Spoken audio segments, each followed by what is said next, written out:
Student, स्वागत है आपका डिलाइट बॉटनी क्लासेस में। मैं शानम खातून आज आप लोगों के लिए ब्रायोफाइट का मोस्ट इंपोर्टेंट टॉपिक लेकर आई हूँ, जिसका नाम है मार्केंशिया। आई होप आप लोगों ने मेरी प्रीवियस वीडियोस में रिक्शिया को अच्छे से पढ़ लिया होगा, क्योंकि इस वीडियो में मैं ज्यादातर टॉपिक जो चीजें पढ़ेंगी मैं यही बोलूंगी कि ये रिक्शिया जैसी है, क्योंकि हम लोगों के पास ज्यादा वक्त तो है नहीं जो हम बार बार एक ही चीज को रिपीट करें। तो आपने रिक्शिया अच्छे से जब पढ़ा होगा तब आपको मार्केंशिया समझ में आएगा, अदरवाइज आपको मार्केंशिया समझ में नहीं आएगा। जिन बच्चों का चाहे रिटन एग्जाम हो चाहे मल्टीपल चॉइस हो, जिनका मल्टीपल चॉइस है वो भी आप वीडियो को बहुत ध्यान से देखिए, क्योंकि क्वेश्चन किसी भी तरीके से बनेंगे जब तक आपके कॉन्सेप्ट क्लियर नहीं होंगे आप किसी भी क्वेश्चन का आंसर एग्जैक्ट नहीं देख सकते। हम हाँ ये तो कह सकते हैं कि हाँ आप ठीक कर सकते हैं, लेकिन आप कंफ्यूज बहुत ज्यादा हो जाएंगे। ठीक है, तो आपने रिक्शिया अच्छे से पढ़ लिया होगा, तो आइए फटाफट हम लोग मार्केंशिया के बारे में बात करते हैं। मार्केंशिया भी सेम क्लास का मेंबर है हेपेटिकोप्सिडा एंड इसका ऑर्डर भी मार्केंशियल्स है एंड इसे भी हम लोग लिवर वॉल्ट कहते हैं, क्योंकि रिक्शिया एंड मार्केंशिया को ऑलमोस्ट जो शेप होता है थैलस का वो बराबर होता है। बस रिक्शिया जो है वो लाइट ग्रीन होता है एंड मार्केंशिया जो है वो डार्क ग्रीन होता है। थोड़ा सा इसके एक्सटर्नल स्ट्रक्चर में डिफरेंस होता है और थोड़ा सा इंटरनल में होता है, तो हम लोग कंसीडर करेंगे डिफरेंस पे। फटाफट बात करते हैं। और जो इसका डिस्ट्रीब्यूशन है, हैबिटेट है, जैसे रिक्शिया मॉइस्ट एंड शेडी प्लेसेस पे पाया जाता है, क्योंकि bryophyte moist and shady places पर ही पाए जाते हैं, ऐसे ही मार्केंशिया भी मॉइस्ट एंड शेडी प्लेसेस पर पाया जाता है।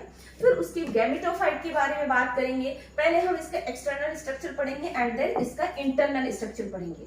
बच्चों मैं चाहूँ सारे डायग्राम यहाँ पे ड्रॉ कर दूं फिर मैं आपके सामने आऊं, लेकिन उस वक्त आपके लिए डायग्राम बनाना थोड़ा सा टिपिकल हो जाएगा, इसलिए हम आपको डायग्राम में सारी चीजें समझा के बताना चाह रहे हैं, तभी कुछ चीजें मैं अधूरी छोड़ देती हूँ। तो पहले हम लोग बात करते हैं एक्सटर्नल स्ट्रक्चर।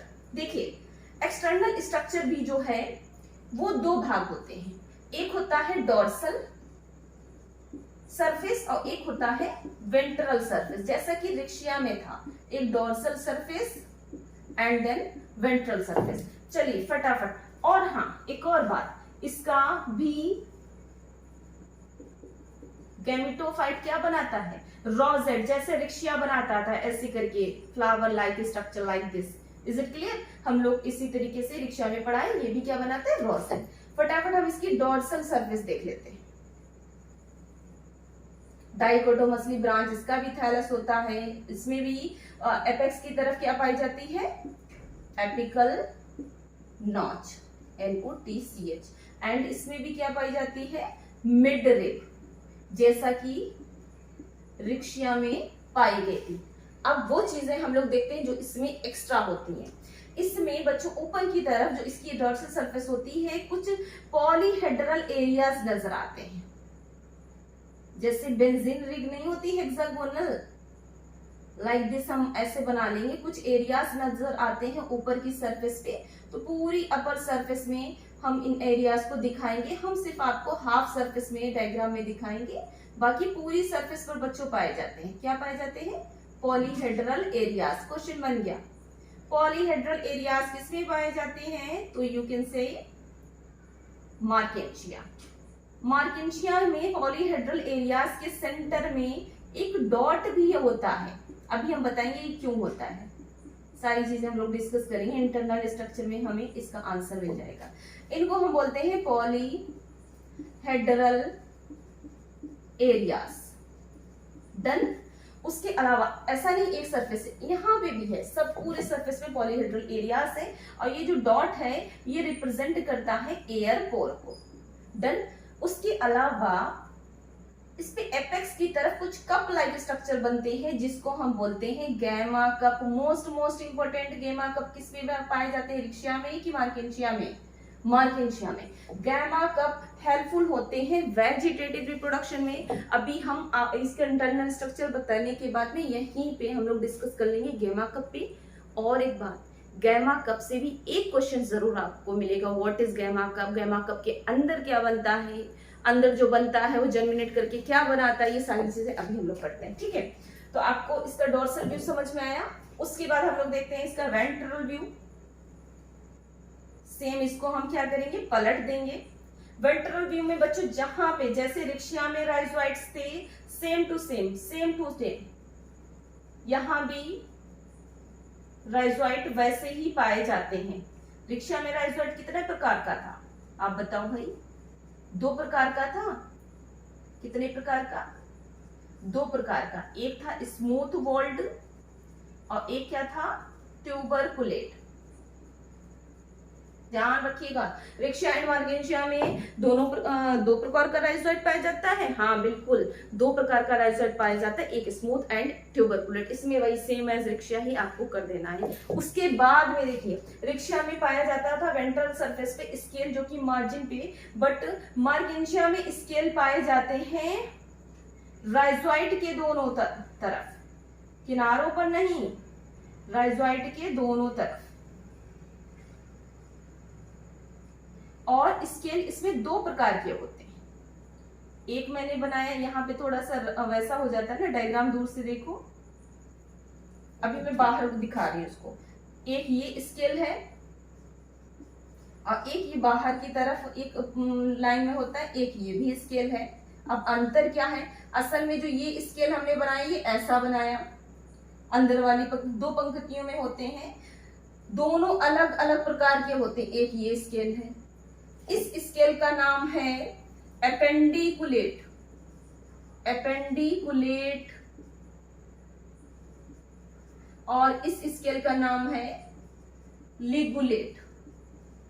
बिल्कुल परेशान ना होना, रिक्शा में सिर्फ ये वाला स्केल पाया जाता था ligulate, but Marchantia have 2 type of scale, that is appendiculate and ligulate. Question बन गया आपका, मार्केंशिया में कितना प्रकार का स्केल पाया जाता है? 2 प्रकार का पाया जाता है, एपेंडिकुलेट एंड लिगुलेट। दूसरा क्वेश्चन, एपेंडिकुलेट स्केल किसमें पाया जाता है? मार्केंशिया में। बाकी स्केल का काम, स्केल में एंथोसियानिन पिगमेंट का पाया जाना, सारी चीजें बिल्कुल रिक्शा जैसी हैं। बस क्या अंतर है? 2 प्रकार का स्केल, और दोनों प्रकार के स्केल की पोजीशन में अंतर है। रिक्शा में किनारों पर थे, बट मार्केंशिया में राइजोइड के दोनों ओर प्रेजेंट होते हैं। डन। इतना ही आपको एक्सटर्नल स्ट्रक्चर में बताना है। क्वेश्चन मैंने आपको बता ही दिए हैं। पॉलीहेड्रल एरिया किसमें पाया जाता है? मार्केंशिया में। 2 प्रकार का स्केल किसमें पाया जाता है? मार्केंशिया में। 2 प्रकार का राइजोइड किसमें पाया जाता है? मार्केंशिया में। डन। अब आइए देखते हैं इंटरनल स्ट्रक्चर। इसका भी इंटरनल स्ट्रक्चर VTS, जब हम इसका वेंट्रल ट्रांसवर्स सेक्शन काटेंगे तो वो भी कैसा दिखेगा? Boat shape. क्योंकि रिक्शा की तरह मार्केंशिया का थैलस भी बीच में मोटा, किनारों पर पतला, और सेंटर में क्या होती है? Mid rib. क्लियर? और एक और बात, मिड रिब होती है, और इसका थैलस भी इंटरनली 2 भाग में विभाजित होता है, एक फोटोसिंथेटिक रीजन और एक स्टोरेज रीजन। स्टोरेज रीजन तो सेम एज रिक्शा, बिल्कुल रिक्शा जैसा ही होता है, बट फोटोसिंथेटिक रीजन में हम लोग थोड़ा सा अंदर देखेंगे। देखिए अब हम इसको बांट रहे हैं, ये इसका है, नीचे वाला है कौन सा रीजन? स्टोरेज रीजन, मैं शॉर्ट में लिख रही हूं। और यहाँ पे क्या लगे हुए हैं? यहाँ पे लगे हुए हैं राइजोइड्स। राइजोइड्स के दोनों और क्या लगे हुए थे बच्चों?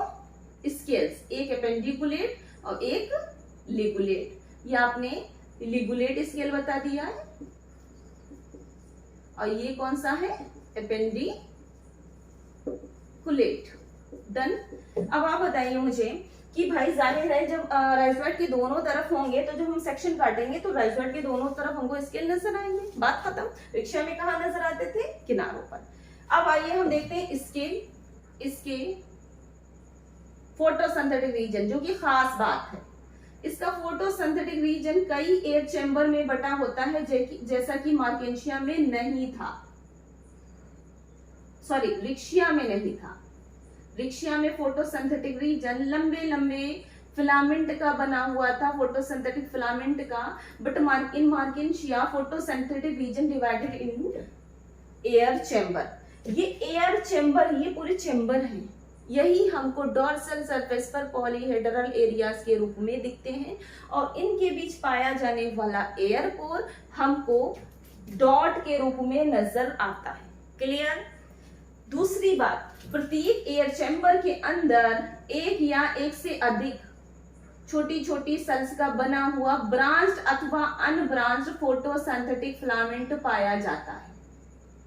हो गए क्वेश्चन आपके?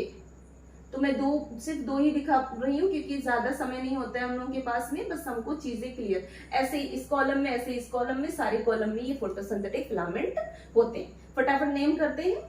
ये है एयर पोर, और इसको हम क्या बोलेंगे? Air chamber. एयर चैम्बर के अंदर आप क्या देख रहे हो? Photosynthetic filament. कैसे होते हैं? दो प्रकार के, ब्रांच्ड एंड अनब्रांच्ड दोनों, बट रिक्शिया में केवल अनब्रांच्ड फोटोसिंथेटिक फिलामेंट था। याद कीजिए रिक्शा का, जरा सा ध्यान कीजिए मैंने कैसा बनाया था। ऐसे ही तो बनाया था सिर्फ, याद कीजिए। बस फोटोसिंथेटिक फिलामेंट का ऊपर वाला सेल बड़ा था, बाकी उसमें कोई एयर चैम्बर नहीं थे, उसमें बस ये यहां से एयर डायरेक्ट बाहर निकल रही थी। क्लियर? तो ये डिफरेंस हो जाएगा रिक्शिया और मार्केंशिया में। दूसरी बात, जब हम इसकी एयर पोर को जूम करके बच्चों देखते हैं तो पता ये चलता है, देखिए ये भी क्वेश्चन आया हुआ है, पता ये चलता है कि जो एयर पोर है ये इसकी एपिडर्मिस हो गई। जब जूम करके देखते हैं, ये लाइन हमको एपिडर्मिस, तो ये है एयर पोर। ये किस शेप का दिख रहा है? ये बैरल शेप का नहीं दिख रहा है। एयर पोर किस शेप का दिख रहा है? बैरल शेप का। बैरल का मतलब ढोलक के आकार का, जैसा नहीं ढोलक होता है। ये क्वेश्चन आता है कि किस ब्रायोफाइट में एयर पोर बैरल शेप्ड होते हैं, तो किसमें होते हैं? मार्केंशिया में। ये तो हो गया इसका इंटरनल स्ट्रक्चर। क्या क्वेश्चन बनेंगे? फोटोसिंथेटिक फिलामेंट कितने प्रकार का होता है? दोनों प्रकार का, एक अनब्रांच्ड और एक ब्रांच्ड। क्या पाए जाते हैं? एयर चैम्बर जो डोर्सल सरफेस के ऊपर किस रूप में दिखते हैं? पॉलीहेड्रल एरियाज के रूप में दिखते हैं। एयर पोर कैसे होती हैं? बैरल शेप्ड होते हैं। स्केल तो हम लोग पहले डिस्कस कर चुके हैं। डन। ये तो हो गया इसका इंटरनल स्ट्रक्चर। आइए फटाफट, अच्छा एक और डायग्राम इसी से आप फोकस कीजिए समझने की। आपको नोट्स में मिलेगा तो, लेकिन इतना क्लियर भी हो सकता है, नहीं भी हो सकता है, तो आप यहाँ से देखिए। अब फटाफट हम लोग बात कर लेते हैं गैमा कप के, इसके रिप्रोडक्शन की, वेजिटेटिव रिप्रोडक्शन की बात कर लेते हैं। इसका सेक्सुअल रिप्रोडक्शन की वीडियो मैं नेक्स्ट टाइम लेकर आऊंगी, क्योंकि सेक्सुअल रिप्रोडक्शन इसका थोड़ा सा बड़ा है, आप फिर थकने लगते हो। तो आज सिर्फ इसका मॉर्फोलॉजी एंड वेजिटेटिव रिप्रोडक्शन की बात करेंगे। डन? ध्यान से देख लीजिए, फिर मैं मिटा रही हूं इसको। ओके, अब देखिए, एक मिनट डस्टर पीछे रह गया।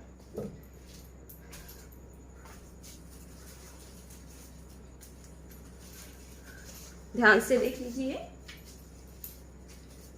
असल में बच्चों मैं थोड़ा सा, मतलब एक होता है ना कि प्रोफेशनली लोग होते हैं जिनको यूट्यूबर बनना होता है, जिनको अपनी वीडियो को एडिट करना होता है, एटसेट्रा एटसेट्रा। लेकिन मेरी लाइफ में सिर्फ एक ही काम है, टीचिंग, पढ़ना एंड पढ़ाना। ओके, तो मैं ये एडिटिंग और पॉज करना वगैरह वगैरह नहीं कर सकती हूँ, क्योंकि उसमें बहुत ज़्यादा वक्त ज़ाया होता है। मैं सिंगल पर्सन आपके लिए काम कर रही हूँ, तो मुझे अपना वक्त भी ज़ाया नहीं ज़्यादा करना है, आपके लिए काम भी करना है। तो आप बस मेरी टीचिंग को सपोर्ट कीजिए, अपने चैनल को सपोर्ट कीजिए, क्योंकि हम लोग टीचिंग को एक शो ऑफ वाली लाइफ नहीं बना सकते हैं। समझ रहे हैं ना मेरी बात को? कि उसमें मतलब कोई गलती हो गई तो लाओ एडिट कर दें, हटा दें, या रुकना पड़ रहा है, कुछ भूल रहे हैं, तो ये सारी चीजें नहीं। जैसे एक ऑफलाइन में टीचर होता है आपके सामने एकदम प्योर फॉर्म में होता है, तो मैं आपके सामने ऑनलाइन भी प्योर ही रहना चाहती हूँ। ओके, तो आप लोग बस अच्छे से सपोर्ट कीजिए। आइए फटाफट हम लोग देखते हैं वेजिटेटिव रिप्रोडक्शन। तभी मेरी वीडियोस आपको पॉज वगैरह नहीं होती हुई मिलती हैं, क्योंकि आपका भी वक्त इम्पोर्टेंट है और हम भी चाहते हैं कि हम फटाफट बस आपके लिए काम करते रहें। ओके, और आपको ऑनलाइन में ऑफलाइन वाले एहसास मिले। डन? चलिए वेजिटेटिव रिप्रोडक्शन में देखिए, जैसे ये डॉर्सल सरफेस की मिड रिब पर एक कप पाया जाता है, जिसको हम क्या बोलते हैं? Gamma cup. इसको हम थोड़ा सा डीप देखते हैं। गैमा कप को जब जूम करके देखा तो पता ये चला कि इसमें छोटा सा स्टॉक भी होता है, और इसके अंदर ढेर सारे छोटे छोटे छोटे छोटे स्ट्रक्चर पाए जाते हैं, जिनको हम बोलते हैं गैमी। अब एक गैमी को निकाल के हम देखते हैं। गैमी बच्चों ऐसा होता है, बाइलोब्ड होता है और एक और बात, जब हम कप का सेक्शन काटेंगे तो पता ये चलेगा गैमी, देख लीजिए, गैमी कप की तली में नीचे बेस पे लगे होते हैं। ऐसा नहीं है कि गैमी जो है कहीं से नीचे लगे होते हैं और पुराने वाले गैमी मैच्योर होके बाहर निकल आते हैं, बाहर सबस्ट्रेटम पर गिरेंगे। ये है गैमी। गैमी जो होता है वो मल्टी सेलुलर स्ट्रक्चर होता है, ढेर सारे इसमें सेल्स होते हैं इस तरीके से। चलो मैं सेल दिखा दूं, छोटे छोटे ये छोटे प्रत्येक गैमी बाइलोब होता है, मल्टी सेलुलर स्ट्रक्चर होता है, और प्रत्येक गैमी के पास में 2 राइजोइडल सेल होते हैं। अब बच्चों ये बाहर निकला, ये सबस्ट्रेटम पे क्या हुआ, गिर गया, आधार पे गिर गया, ये ऐसे आधार पे गिर गया। ओके, गिरने के बाद ये जो इसका नोच है ना, इसकी खांच, यहीं से थैलस निकल आता है। समझ में आई बात? ये जर्मिनेट करके, जैसे ये चना वना जर्मिनेट होते देखा है, चना का जहाँ पे छोटा सा एंड होता है ना, नाक सा हल्का सा उठा हुआ, उसके नीचे छोटा सा पोर होता है, वहीं से उसमें जड़ निकलता है ना, वहीं से वो जर्मिनेट होता है। ऐसे गैमी यहाँ से खांच से एक थैलस निकल आता है। ये क्वेश्चन आया हुआ है लास्ट ईयर सेकेंड सेमेस्टर में, मल्टीपल चॉइस जब एग्जाम था, कि एक गैमी से कितना थैलस बनता है, तो कितना थैलस बना, 2। गैमी किसमें पाया जाता है, गैमा कप के अंदर। गैमा कप के अंदर ढेर सारे गैमी बनते हैं। गैमी मल्टी सेलुलर होता है और उसमें 2 राइजोइडल सेल होती है। भैया एक राइजोइडल सेल से इसके राइजोइड बन जाएंगे, एक राइजोइडल सेल से इस वाले थैलस के राइजोइड बन जाएंगे। ओके, तो इतना बस आपको पढ़ना है गैमी के बारे में। बाकी इसका जो वेजिटेटिव रिप्रोडक्शन में है वो death and decay by adventitious branches द्वारा होता है, जो कि रिक्शा जैसा ही होता है, कुछ खास नहीं है। तो बस खास क्या है, vegetative reproduction by गैमी। Is it clear? मैं थोड़ा हेडिंग भी डाले दे रही हूँ जिससे आप कंफ्यूज ना हो। जब हम इसकी वेजिटेटिव रिप्रोडक्शन हेडिंग डालेंगे तो आपसे बताया जाएगा, पहला एक प्रकार हो जाएगा बाय डेथ एंड डिके, दूसरा हो गया बाय एडवेंटिशियस ब्रांचेस, जो कि हम रिक्शा में पढ़ चुके हैं। एक और हम लोग लिख रहे हैं बाई गैमी। तो हमने अभी क्या बताया, बाई गैमी, बाकी ऊपर वाले रिक्शा जैसे ही हैं। यहीं पर आपका मार्केंशिया का मॉर्फोलॉजी प्लस वेजिटेटिव रिप्रोडक्शन समाप्त हो गया। आने वाली वीडियो में आपको मिलेगा इसका sexual reproduction, and sexual reproduction से भी काफी क्वेश्चंस आपको बनेंगे। जैसे ही हम लोग ये समाप्त कर लेंगे उसके बाद में 1 शॉट ऑफ ब्रायोफाइट के हम आपके लिए क्वेश्चंस लेकर आएंगे। तो आप लोग बस कमेंट कीजिए, शेयर कीजिए, लाइक कीजिए।